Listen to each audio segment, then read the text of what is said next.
Hello students. हाँ जी रजे, हमारा जो चैप्टर है फ्रांस रेवोल्यूशन चल रहा है।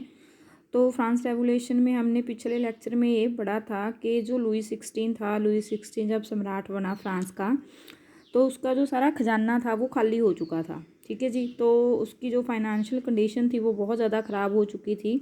तो अपनी फाइनेंशियल कंडीशन को ठीक करने के लिए उसने क्या किया था जी, किसानों के ऊपर टैक्स लगाना शुरू किया था। और टैक्स भी किन लोगों के ऊपर लगाना शुरू किया जी, उसने थर्ड स्टेट के उन लोगों के ऊपर उसने टैक्स लगाना शुरू कर दिया जो कि या तो पीजेंट्स थे, या आर्टिशंस थे, या स्मॉल पीजेंट्स थे, लैंडलेस लेबर थी, मतलब उनसे उन्होंने उन टैक्स लेना शुरू कर दिया। जैसे कि पिछले लेक्चर में आपने पढ़ा ही है कि फर्स्ट और सेकंड थर्ड के जो लोग थे, क्लर्जी और नोबिलिटी के, उनको उनसे टैक्स नहीं लिया जाता था। उनसे टैक्स क्यों नहीं लिया जाता था? क्योंकि उन्हें कुछ जन्मजात राइट मिले हुए थे कि ये लोग टैक्स पे नहीं करेंगे। तो राजे टैक्स का जो सारा बर्डन था वो सारे का सारा बर्डन किन के ऊपर था जी? पीजेंट्स के ऊपर था, किसानों के ऊपर था। देखो जो किसानों से तो लुई 16 टैक्स ले रहा था। इसके अलावा जो चर्च बनी हुई थी, जहाँ पे हमने टॉपिक को छोड़ा था, तो जो चर्च बनी हुई थी, चर्च भी किसानों से करों का एक क्या लेती थी जी? हिस्सा लेती थी। इसे क्या बोलते थे जी? टाइद बोलते थे। टाइद का मतलब क्या होता है? एक रिलीजियस टैक्स होता है। जो रिलीजियस टैक्स क्या होता है जी, कि वो एक टाइद के रूप में वो किसानों से लेता है। ठीक है। तो चर्च क्या करती थी? चर्च भी किसानों से करों का एक हिस्सा, टाइद, जिसे हम धार्मिक कर बोल सकते हैं, धार्मिक कर के रूप में किसानों से क्या करती थी जी? वसूलती थी। तो राजे जो इन करों में क्या होता था जी, एक एक तो टाइद होता था। टाइद का मतलब क्या होता है? टाइद का तो आपको मैंने मीन समझा दिया है। टाइद का मतलब है एक रिलीजियस टैक्स, धार्मिक कर। एक होता था जी टाइल। टाइल राजे क्या होता था? टाइल टैक्स भी वो क्या होता था जी? These included a direct tax called the tithe. तो टाइल टैक्स हम किसे बोलते थे राजे? टाइल टैक्स एक डायरेक्ट टैक्स होता था, सॉरी एक इनडायरेक्ट टैक्स होता था। जो इनडायरेक्ट टैक्स किनके ऊपर लगाया जाता था जी? जो कि बहुत ही कॉमन चीज़ें थी जिन्हें गरीब आदमी खरीदने से, मतलब कि उसकी खरीदना क्या था जी? उनकी मजबूरी थी, जहाँ कुछ उनकी हैबिट्स थी। तो एक टाइल टैक्स लगाया जाता था जी। जो टाइल टैक्स था वो एक इनडायरेक्ट टैक्स था, जो कि नमक के ऊपर, तंबाकू के ऊपर। कहने का मतलब क्या है कि जो हम एवरीडे कंजप्शन वाली थिंग्स हैं, जो हम हर रोज़ जिन चीज़ों का हम यूज़ करते हैं, लाइक सॉल्ट हो गया, तंबाकू हो गया, इन सभी का जो टैक्स था, जो बर्डन था, वो भी क्या था जी? लोगों के ऊपर ये टैक्स लगाया जाता था। तो इस प्रकार उसने क्या किया जी? इस प्रकार जो राज्य था, जो स्टेट था, उसका जितना भी फाइनेंशियल कह सकते हैं एक्टिविटीज़ थी, जितनी भी फाइनेंशियल एक्टिविटीज़ थी, वो सारे का सारा बोझ किन के ऊपर था जी? एज ए टैक्सेस के ऊपर। जो थर्ड स्टेट के लोग थे, सिर्फ उन लोगों के ऊपर उसका बर्डन क्या था जी? पड़ा हुआ था।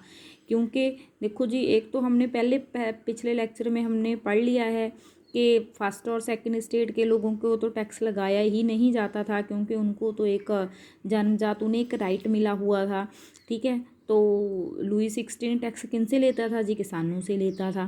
तो सेकंड देखो, जो चर्च थी वो भी धार्मिक कर के रूप में, ठीक है, कि ये तो एक रिलीजियस टैक्स है जिसे हम टाइद बोलते हैं, वो किसानों से क्या लेती थी जी? टैक्स लेती थी। और इसके अलावा जो सरकार थी, राज्य था, उसने क्या किया हुआ था जी? इनडायरेक्टली टैक्स लगा दिया था। किन चीज़ों के ऊपर? उन चीज़ों के ऊपर लगा दिया था जो चीज़ें एवरीडे कंजप्शन के लिए लोग क्या करते थे? यूज़ करते थे।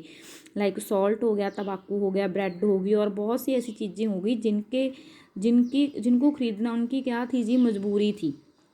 ठीक है। और ख़रीदे बिना लोग नहीं रह सकते थे। तो सारे का सारा बर्डन किन के ऊपर था जी? थर्ड स्टेट के लोगों के ऊपर पड़ रहा था। जैसे ये ना एक पिक्चर बनी हुई है, इस पिक्चर में आपको साफ साफ दिखाई देता है। जैसे मैंने पिछले लेक्चर में आपको एक सामंत वाला बताया था ना, कि फर्स्ट और सेकंड स्टेट के जो लोग हैं वो अपने आप को सामंत कहते थे। ये जो कुर्सी पे बैठा है वो राजे सामंत है, और जो ये काफ़ी सारा सामान लेके खड़ा हुआ है बेचारा, ये सामंत की आओ भक्त में लगा हुआ है।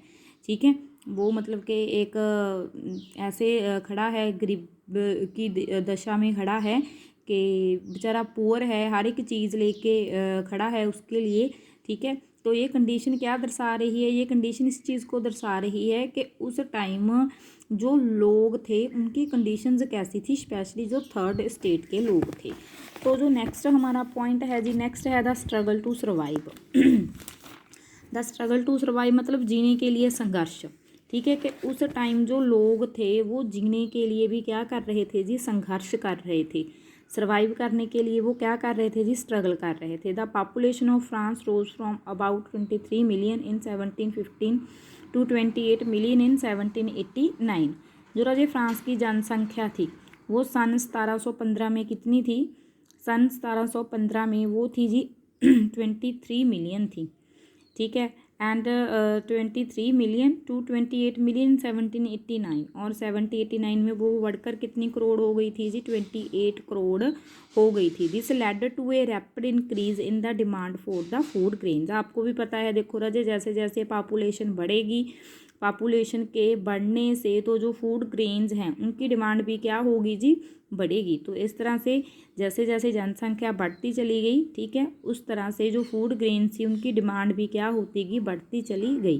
Production of grains could not keep peace with the demand. तो उससे राजे क्या हुआ, तो जो लोग थे, ठीक है, मतलब कि production of grain could not keep pace with the demand. देखो पॉपुलेशन ज़्यादा बढ़ रही थी लेकिन जो प्रोडक्शन ऑफ ग्रेन थी वो क्या हो रही थी जी, कम हो रही थी। So the price of bread which was the staple diet of the majority rose rapidly.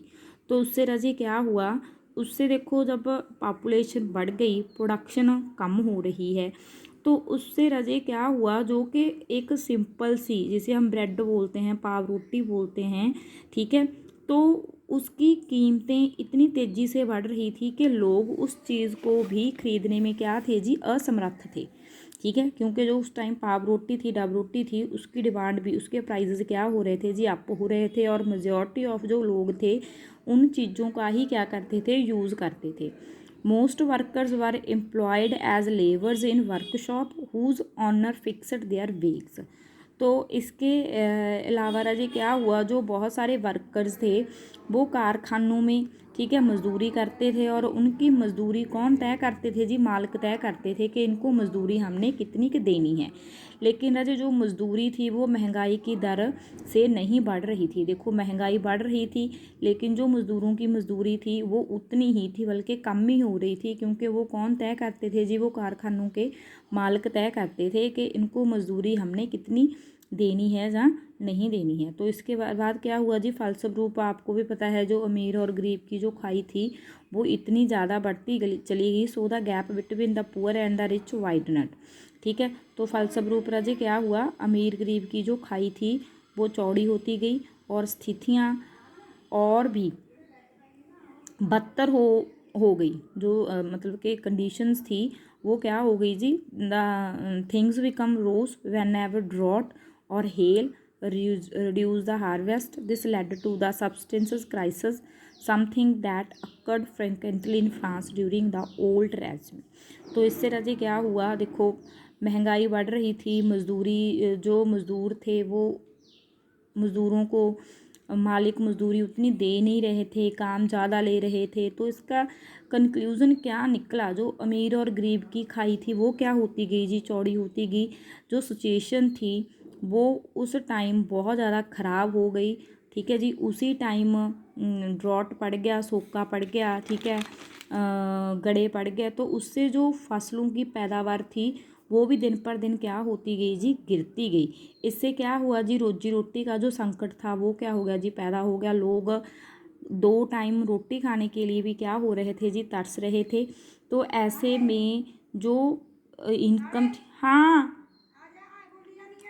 तो इसमें जो जीविका थी उसका जो संकट था वो प्राचीन राजतंत्र के दौरान फ्रांस में काफ़ी क्या हो गया था, आम हो गया था।